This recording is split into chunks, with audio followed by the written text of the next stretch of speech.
Science en récit, un podcast de l'université Claude Bernard Lyon 1.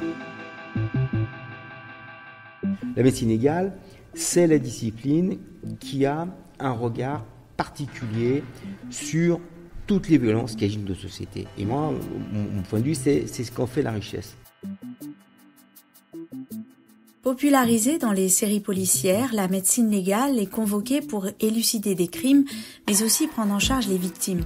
La faculté de médecine de Lyon est une institution pionnière dans ce domaine grâce aux travaux d'Alexandre Lacassagne, le père de l'anthropologie criminelle. À l'occasion du centenaire de sa mort, nous vous proposons de rencontrer Laurent Fanton, chef du service de médecine légale de Lyon et professeur à la faculté de médecine Lyon-Est de l'université Claude Bernard Lyon 1. Laurent Fanton nous raconte l'histoire d'Alexandre Lacassagne et de son rôle dans l'évolution de la criminologie. Il nous présente également les principes de la formation en médecine légale à Lyon et ses récentes innovations. Bonjour Laurent. Bonjour Anna. Tu es responsable du service de médecine légale de Lyon, installé à l'hôpital Édouard Herriot, et tu dispenses des enseignements à la faculté de médecine Lyon-Est. Tu nous reçois au sein de l'emblématique amphithéâtre Lacassagne, lieu de formation historique qui porte le nom d'une figure incontournable de la médecine lyonnaise. Peux-tu nous raconter l'histoire d'Alexandre Lacassagne et celle de son impact sur l'évolution de la médecine légale ? Alexandre Lacassagne est un des pères fondateurs de la médecine légale française et probablement le père fondateur de la médecine légale lyonnaise. En quelques mots, pour décrire son histoire, Alexandre Lacassagne est né à Cahors, dans le Lot, en 1843. Dans son enfance, il avait comme ami Léon Gambetta, qui va côtoyer ensuite dans sa vie professionnelle, qui va souvent être amené à lui apporter son appui dans différents projets.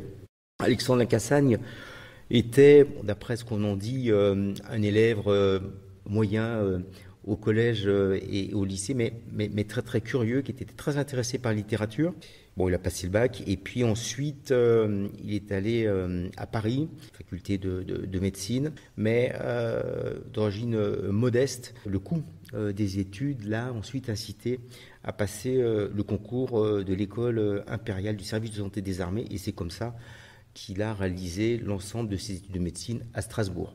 À l'issue de ses études, Lacassagne a été affecté au Val-de-Grâce, ensuite à l'hôpital militaire de Marseille. Il va aussi être déployé sur des champs d'opération, notamment en Afrique du Nord. C'est à l'occasion de cette période de son activité qu'il va il va commencer à s'intéresser au tatouage, puisque Lacassagne a été le médecin d'un bataillon qu'on appelait le bataillon des Joyeux, qui était composé de personnes condamnées par la justice. Et c'est en côtoyant ces personnes qui présentaient de nombreux tatouages qu'il a commencé à s'intéresser aux tatouages et à leur signification.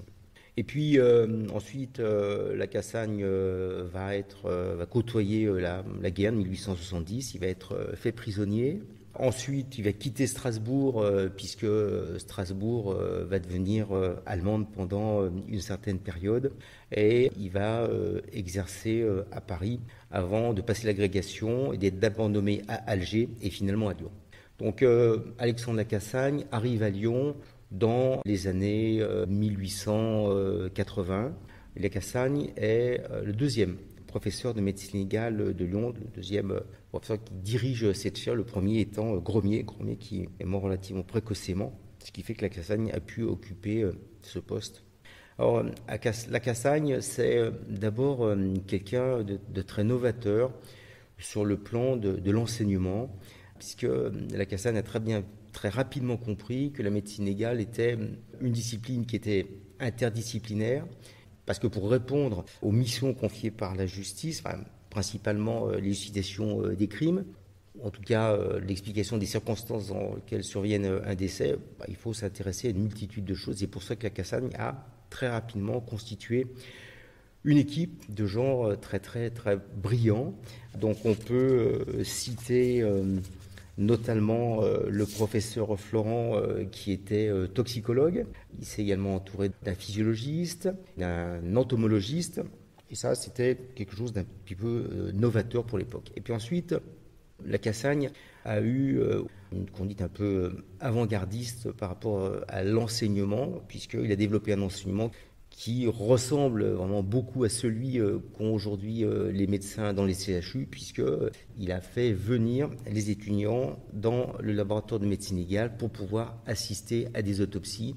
Donc, il les a confrontés avec l'exercice au quotidien de la médecine légale en associant à ces travaux pratiques des enseignements académiques de très grande qualité qui étaient reconnus par l'ensemble de ses pairs. Donc, première caractéristique d'Alexandre Lacassagne, une vision très interdisciplinaire de la discipline, et je vais un petit peu plus loin puisque Lacassagne s'est aussi beaucoup rapproché des magistrats en développant des enseignements communs avec des magistrats, en faisant venir des magistrats dans les salles d'autopsie et en envoyant dans les cours d'assises des étudiants en médecine pour voir comment se déroulait un procès.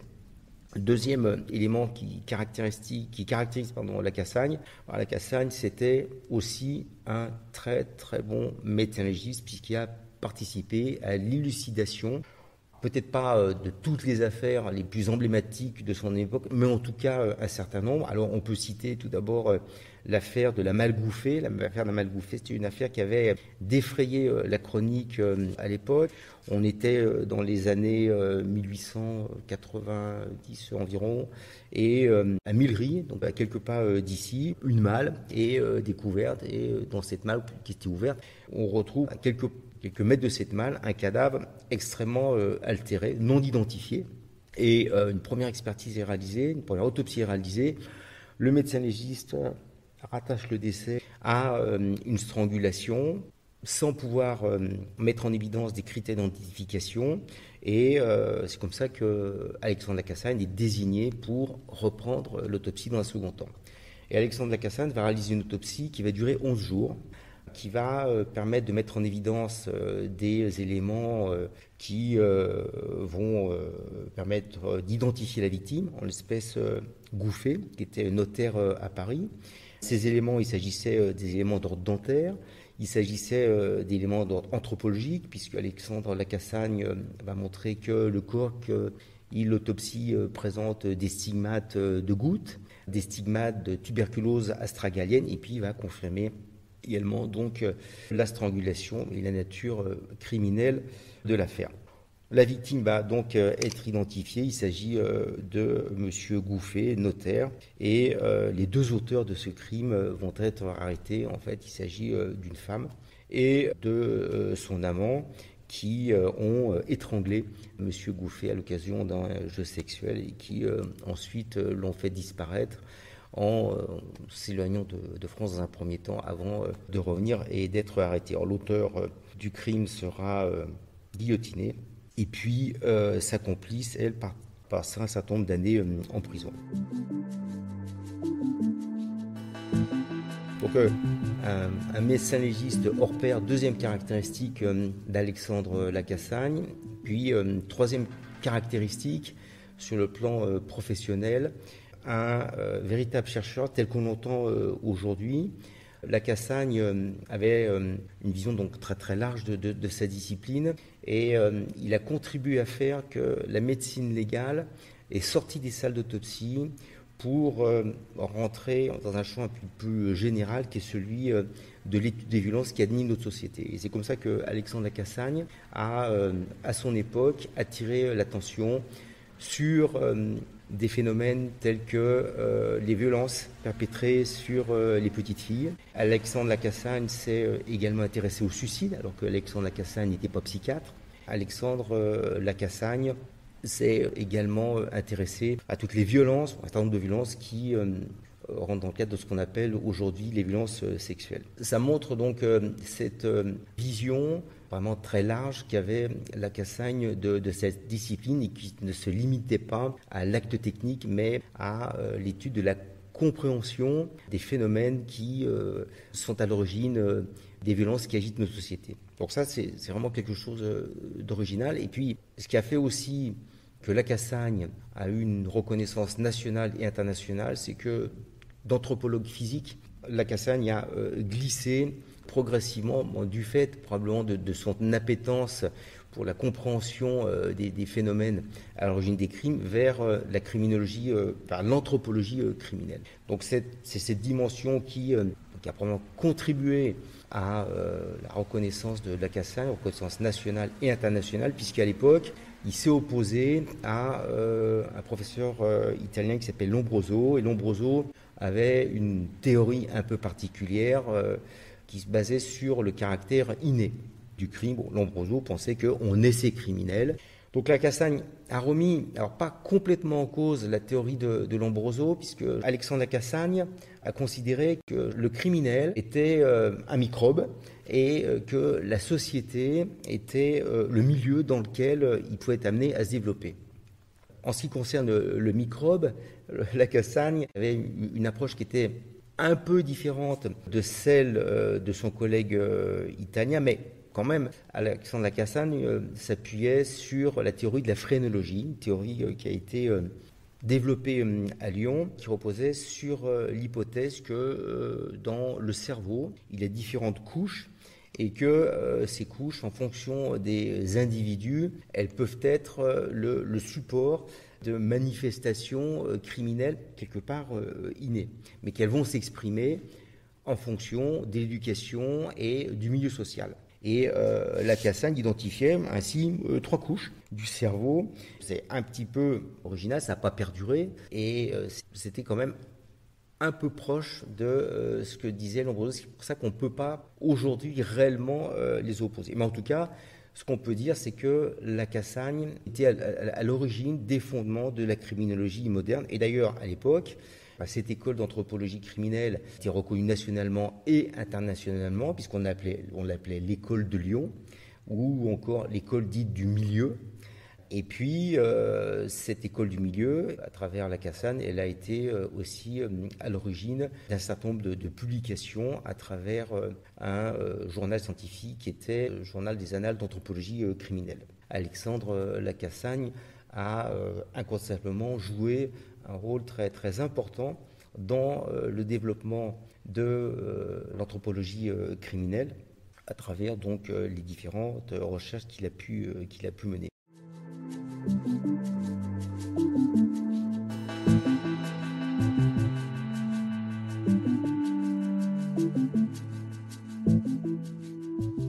Ce qu'on peut aussi préciser, c'est que sur le plan personnel, c'était quelqu'un qui était extrêmement curieux, qui était réputé pour être un grand collectionneur, puisque Alexandre la Cassagne a été à l'origine de la création d'un musée de la médecine. Alexandre la Cassagne a été à l'origine d'un fonds qui porte son nom, d'ailleurs, dans lequel il avait accumulé un certain nombre d'ouvrages. Et puis, Alexandre la Cassagne a passé beaucoup de temps auprès des prisonniers. On rapporte que régulièrement, les dimanches, il allait en prison pour continuer à décrire les tatouages que présentaient les prisonniers, pour pouvoir ensuite les interpréter. Pour Alexandre la Cassagne, les tatouages étaient d'abord le signe d'un rattachement à certains modes de comportement, une espèce de manifestation de reconnaissance entre les prisonniers. Et puis la Cassagne a aussi été à l'origine de l'évolution structurelle de la médecine légale à Lyon, puisque lorsqu'il a pris ses fonctions, je te le disais il y a quelques instants,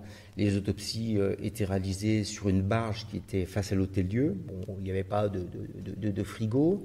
Les corps étaient exposés sur cette barge, ils étaient régulièrement arrosés, donc tu imagines l'odeur et puis la dégradation des corps, en particulier durant l'été. Donc Alexandre la Cassagne a beaucoup travaillé auprès de la mairie de Lyon pour qu'un véritable institut de médecine légale puisse voir le jour. Alors il était un petit peu aidé par la nature, puisque à l'occasion d'une crue du Rhône, cette barge, elle a été emportée. On ne sait pas, en tout cas l'histoire ne dit pas si les corps ont été retrouvés.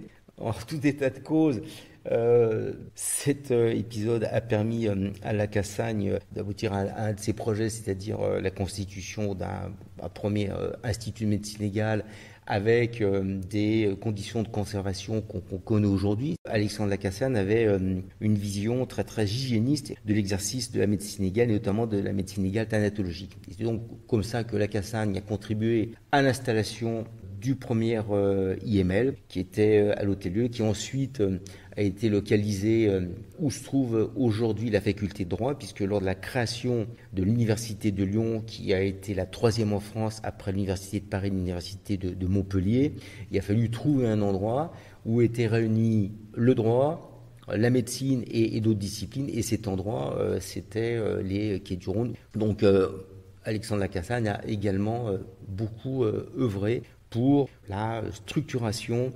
hospitalière et hospitalo-universitaire de sa discipline.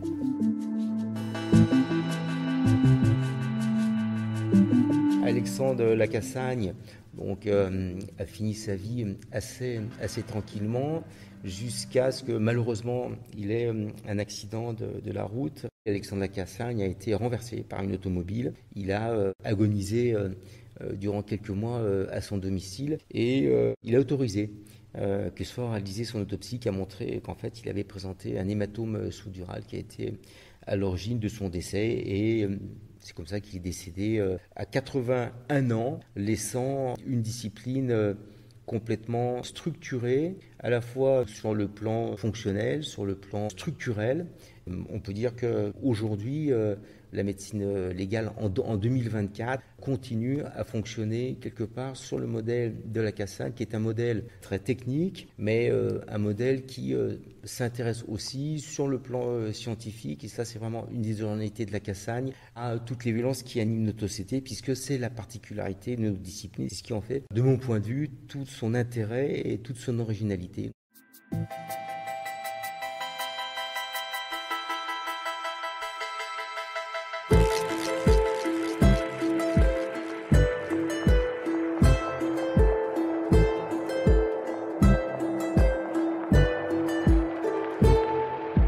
Alors aujourd'hui, la formation en médecine légale se poursuit à Lyon, à l'université Claude-Bernard Lyon 1, qui a récemment rénové cet emblématique amphithéâtre Lacassagne dans lequel tu nous accueilles. Quelle est l'histoire de ce site pédagogique impressionnant qui a même été utilisé pour le tournage d'une scène de cinéma? Il y a 2 facultés à Lyon, donc faculté Lyon-Est et puis faculté Lyon-Sud.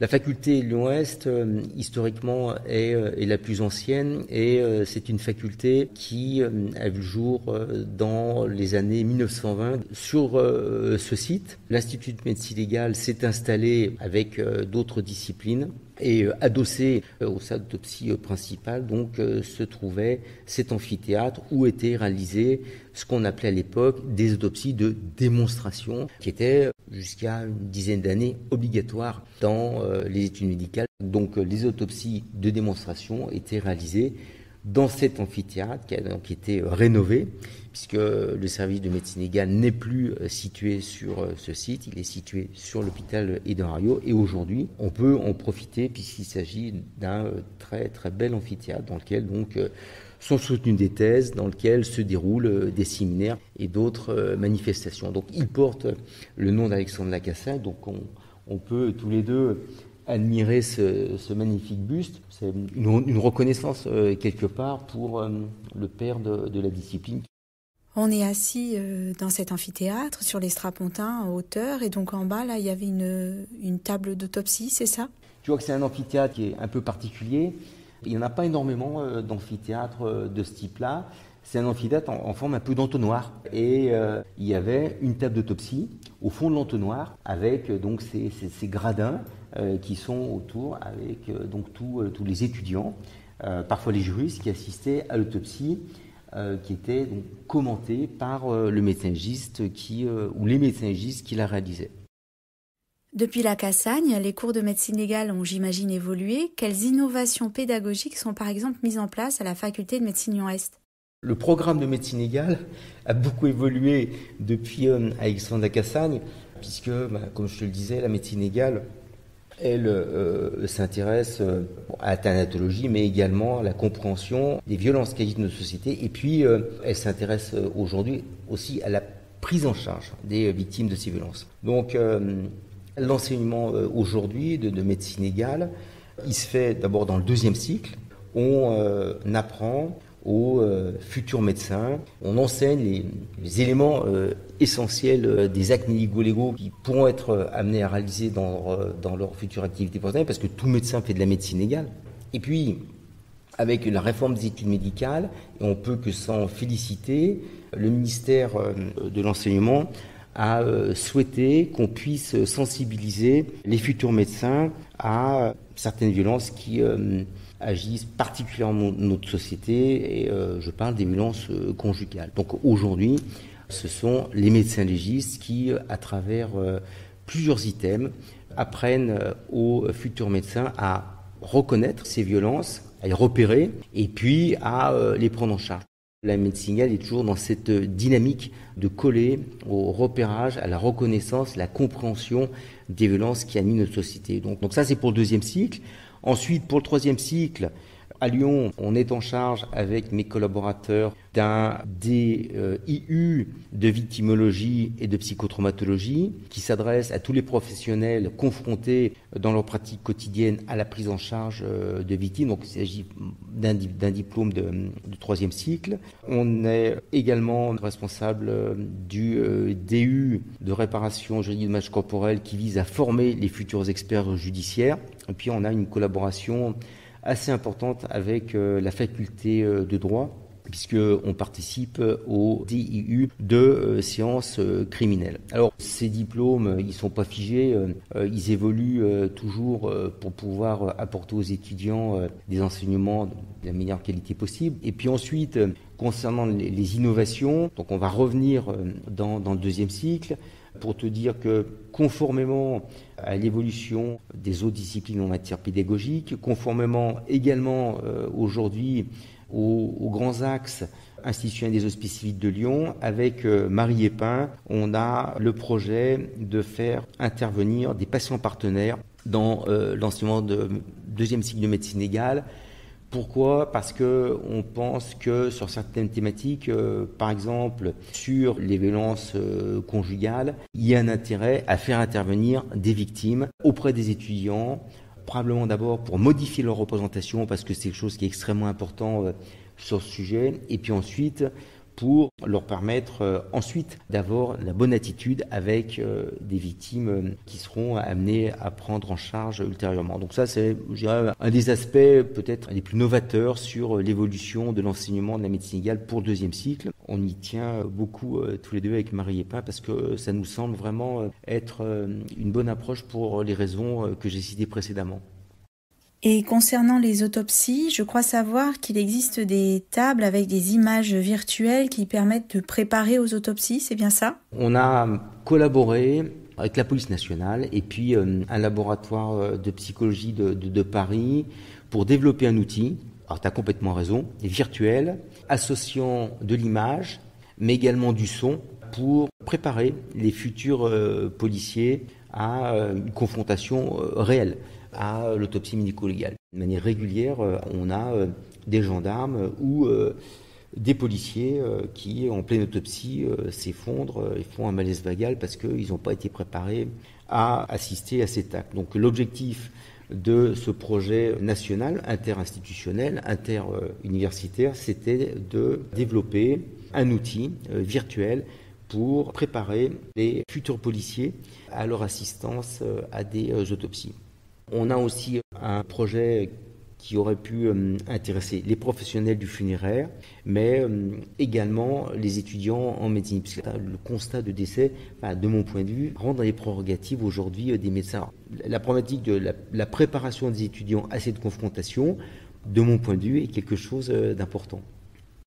Alors tu es toi-même acteur de cette formation, quels cours précisément donnes-tu ? Je suis en charge des cours de médecine légale sur Lyon-Est dans le cadre d'un enseignement qui associe la médecine légale, la santé publique et la médecine du travail. Pour ma part, j'apprends aux étudiants à rédiger correctement un certificat de décès. Je leur donne également des informations sur les droits individuels et collectifs des patients. Des étudiants en médecine doivent aujourd'hui savoir comment on informe un patient, comment on obtient son consentement. Je donne également des cours sur, je te le disais, la prise en charge des victimes. Et puis, je prépare les étudiants à examen classant national comme mes autres collègues. Et Marie Epin, assistante hospitalière universitaire à Lyon Sud, fait la même chose sur cette faculté. Quand tu regardes l'histoire de la médecine légale et de la formation à ce domaine, comment décrirais-tu son évolution ? Y a-t-il un continuum entre la Cassagne et la médecine légale contemporaine ? La Cassagne a été à l'origine de la médecine légale française, puis globalement la médecine légale européenne, qui a une profonde différence avec la médecine légale des pays anglo-saxons, où le médecin légiste a une activité uniquement thanatologique. C'est-à-dire qu'en fait, le médecin légiste ne fait que des autopsies. Et d'ailleurs, souvent, le grand public pense que le médecin légiste ne fait que des autopsies. L'intérêt de la médecine légale européenne, et tel que a pu la mettre en place la Cassagne, on peut dire que la Cassagne était un des premiers à développer cette médecine légale française mais européenne, c'est que notre médecine légale s'intéresse aux violences qui touchent les vivants. Et moi, mon point de vue, c'est que ça en fait toute la richesse parce que ça permet de se positionner sur des thématiques aujourd'hui qui dépassent l'intérêt judiciaire de la médecine légale. Longtemps, on assimilait le médecin légiste à un auxiliaire de justice. La médecine légale, c'est la discipline qui a un regard particulier sur toutes les violences qui agitent dans nos sociétés. Et moi, mon point de vue, c'est ce qu'en fait la richesse. La médecine légale, c'est pas uniquement une discipline qui va répondre à des questions que se pose la justice. Aujourd'hui, la médecine légale, elle doit pouvoir répondre à d'autres questions, des questions qui constituent notamment des enjeux de santé publique. On parlait tout à l'heure des violences conjugales. Le service de médecine légale des hospices civils de Lyon, comme celui de notre CHU, pour te donner un exemple, il prend en charge 1000 femmes victimes de violences conjugales par an. Ça représente aujourd'hui environ 25% de notre activité. Donc on ne peut pas ne pas être sensibilisé à la fois à la prise en charge de ces victimes, parce qu'on est trop souvent le premier réceptacle de leur déclaration avant les services enquêteurs. Et quand une femme ou un médecin légiste et qu'elle a été victime de violences pendant 15 ans, tu peux imaginer qu'elle a beaucoup de choses à dire. Donc on a une sensibilité exacerbée par rapport à toute cette violence, à sa compréhension, parce que sa compréhension, quelque part, c'est naturellement aboutir à ce que les faits soient sanctionnés. En cela, on participe à l'œuvre de justice. On va régulièrement déposer à la cour d'assises, mais c'est aussi participer éventuellement à un meilleur repérage de ces violences et puis aussi à une meilleure prévention. Donc c'est cette caractéristique très européenne de médecine légale qu'a développé Alexandre Lacassagne et qui continue aujourd'hui, puisque les violences de 2024 ne sont pas les violences de 1984, quand j'ai pris mes fonctions, ni celles de 1890, quand Alexandre Lacassagne exerçait. Les violences ont une évolution temporelle et elles ont une évolution aussi géographique. Les violences qu'on observe dans notre pays ne sont pas les violences qu'on observe dans d'autres pays. C'est ce qui fait, de mon point de vue, et je crois aussi de la part d'un certain nombre de mes collègues, tout l'intérêt de cette discipline, qui est en constante évolution, parce qu'on doit s'adapter à l'évolution de ces violences qui est changeante.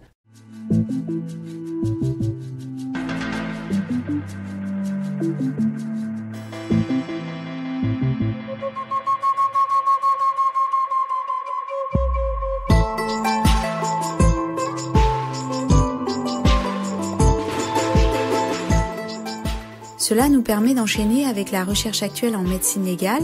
Où en est-elle ? Quels sont les principaux enjeux contemporains ? Alors, la médecine légale, aujourd'hui, elle doit coller un petit peu au modèle de la recherche hospitalo-universitaire que mènent les autres disciplines. Donc, faire de la recherche en médecine légale, c'est pas toujours évident, puisque la médecine légale n'est pas une discipline clinique. Aujourd'hui, tu le sais que la recherche, c'est répondre à des appels d'offres, et des appels d'offres en médecine légale, il n'y en a pas des masses. Bon. Une discipline qui ne produit pas de savoir est une discipline qui disparaît. Donc il y a un enjeu vital pour toute discipline à produire de la connaissance. Donc aujourd'hui, qu'est-ce qu'on produit, qu'est-ce qu'on essaye de produire comme connaissance ? Il y a deux champs. Il y a la médecine légale thanatologique, c'est-à-dire qu'est-ce qu'on peut développer comme axe de recherche à partir de l'autopsie. Et puis, il y a la médecine légale du vivant. Alors, la médecine légale thanatologique, on a eu des projets de recherche qui ont porté sur l'intérêt d'utilisation d'autres matrices, c'est-à-dire d'autres supports que le sang chez le cadavre, parce que le sang n'est pas toujours disponible et pourtant le sang est le meilleur milieu pour nous donner le profil toxicologique d'une victime au moment du décès. C'est-à-dire, est-ce qu'elle était alcoolisée, est-ce qu'elle avait pris des produits stupéfiants, le taux d'alcool était-il compatible avec un état de vigilance normal ou altéré ou complètement altéré. Donc tu peux imaginer l'intérêt que peuvent avoir la réponse à ces questions pour le monde judiciaire jusque devant une cour d'assises. Donc on a beaucoup travaillé sur des matrices très très spécifiques. On a travaillé notamment sur l'humeur vitrée, qui est le gel qui donne sa tonicité au globe oculaire. Donc pour nous, c'est un milieu qui est extrêmement intéressant puisqu'il est assez peu sensible au phénomène de redistribution ou au phénomène de putréfaction. Bon, il y a un problème, c'est que la pénétration des toxiques dans l'humeur vitrée est un peu plus lente que dans d'autres milieux. C'est pour ça qu'on s'est intéressé aussi à la bile. Et puis on s'est intéressé également à la moelle osseuse. La moelle osseuse étant un milieu particulièrement intéressant chez des cadavres extrêmement altérés lorsque on n'a plus du tout d'autres milieux accessibles. Naturellement le sang, mais parfois il n'y a plus d'humeur vitrée. Et puis il n'y a plus de bile non plus, je le disais, chez les sujets squelettisés. Et puis un autre domaine dont va te parler Marie Épin dans quelques instants, qui pour nous est un domaine d'avenir, c'est l'imagerie post-mortem. Dès que les radiologues et puis les médecins légistes se sont aperçus l'intérêt que pouvait avoir la radiologie lors d'une autopsie, par exemple pour identifier la topographie d'un projectile, on a commencé à faire des radiographies qu'on va dire standard, celles qu'on faisait il y a 20 ans sur des papiers qu'on récupérait quand on sortait de chez son radiologue. Donc on a commencé à utiliser la radio pour rechercher des projectiles, pour faire des bilans traumatologiques, et puis ensuite le scanner a fait son apparition, donc forcément le médecin légiste s'est dit bon, on va peut-être utiliser le scanner. L'idée aujourd'hui, c'est vraiment d'utiliser toutes les techniques qui peuvent se développer pour répondre à nos problématiques médico-légales.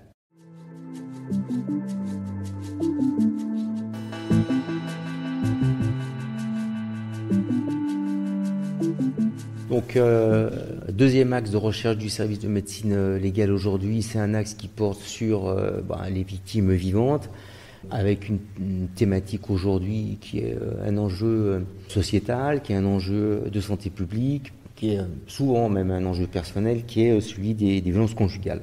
Grâce ou en s'appuyant plutôt sur la Maison des femmes de Lyon, qui a ouvert le 25 septembre de cette année, qui sera inauguré le 25 novembre également de cette année, et avec l'appui de la Direction générale des hospices civils de Lyon et l'université, nous souhaitons développer un axe très fort sur cette thématique.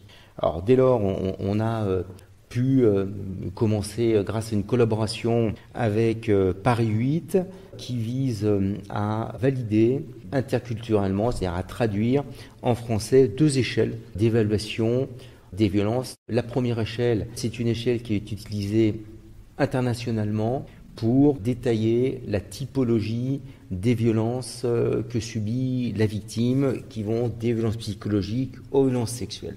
Et puis la deuxième échelle qu'on va valider en français est une échelle qui permet d'évaluer à la fois sur le plan qualitatif, mais également sur le plan temporel, la coercition, c'est-à-dire les stratégies mises en œuvre par l'auteur, la plupart du temps, parfois l'auteur, sur la victime. Alors c'est extrêmement intéressant de développer ces outils. Pourquoi ? Parce qu'aujourd'hui, toutes les personnes qui sont confrontées à prendre en charge des victimes de violences conjugales, et aujourd'hui on parle même plus d'ailleurs de violences entre partenaires de vie intime, parce que ces violences, on sait qu'elles déplacent le cadre de leur conjugalité, ces professionnels, ils n'ont pas d'outils standardisés pour pouvoir d'abord quantifier, détailler la typologie donc de ces violences et de ces phénomènes de coercition.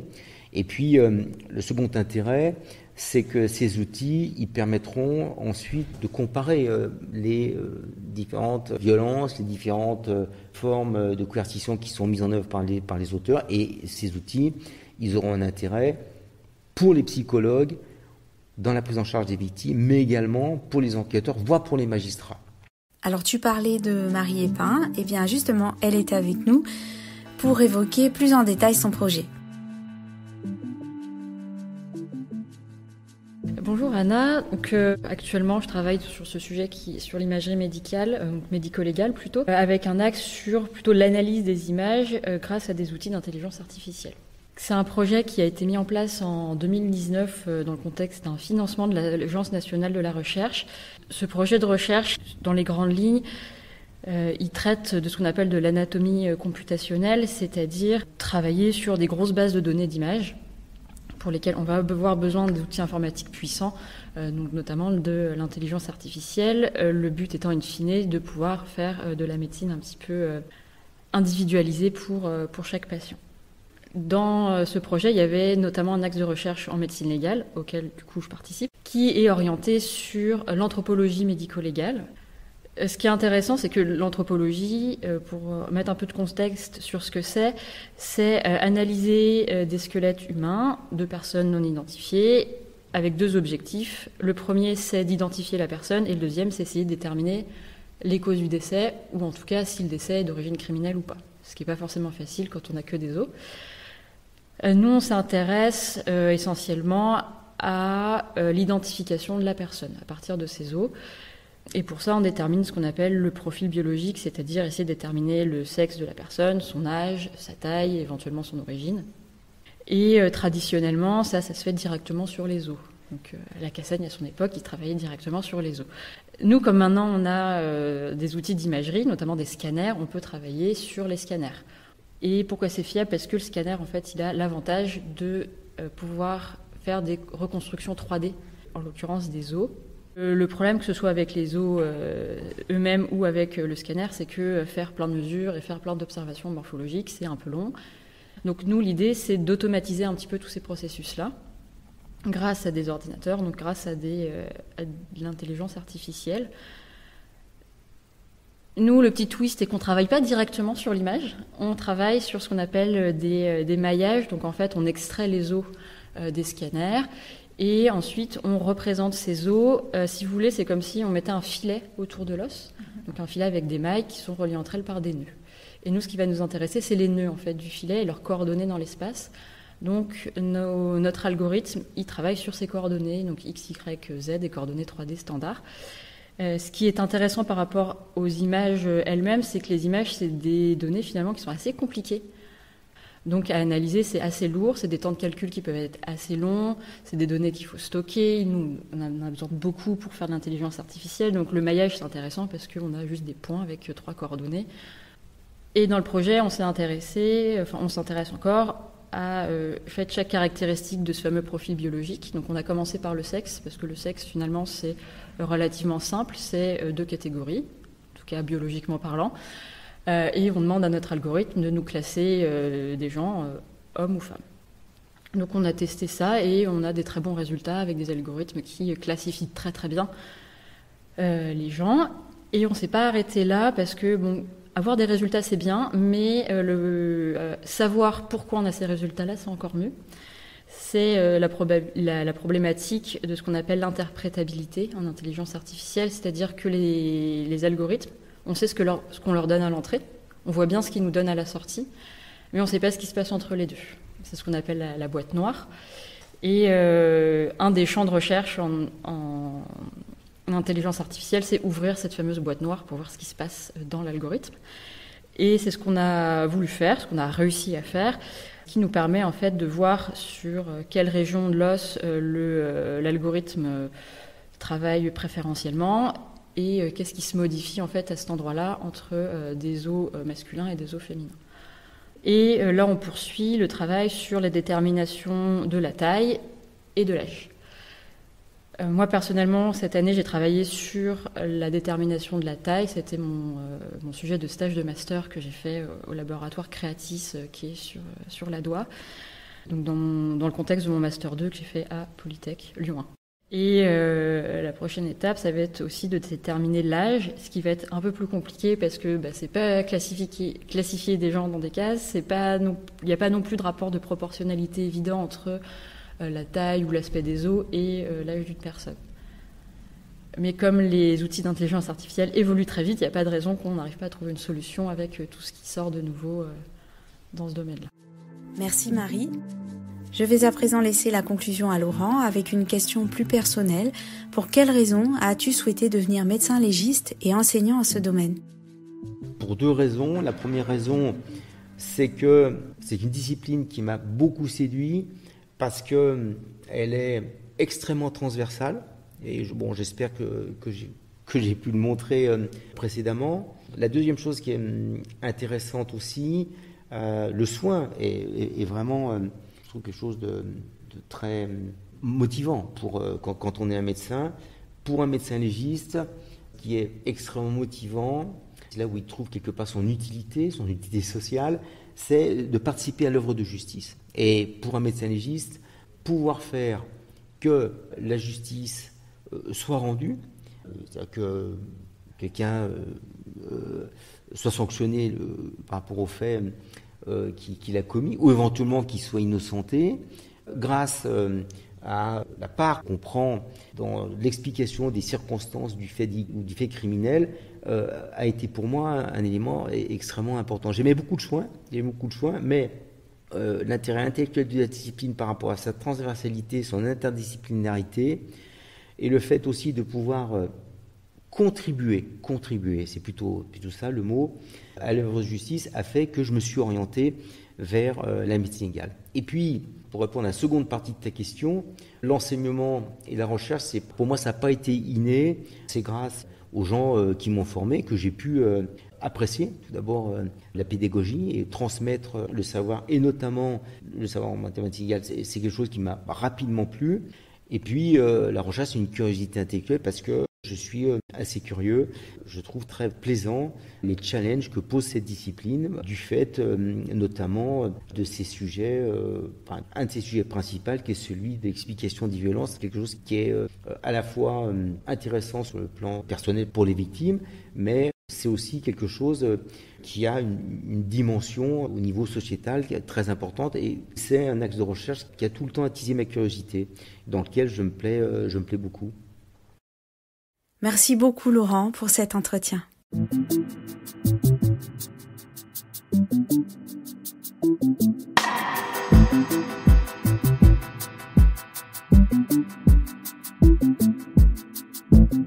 Cet épisode vous a plu?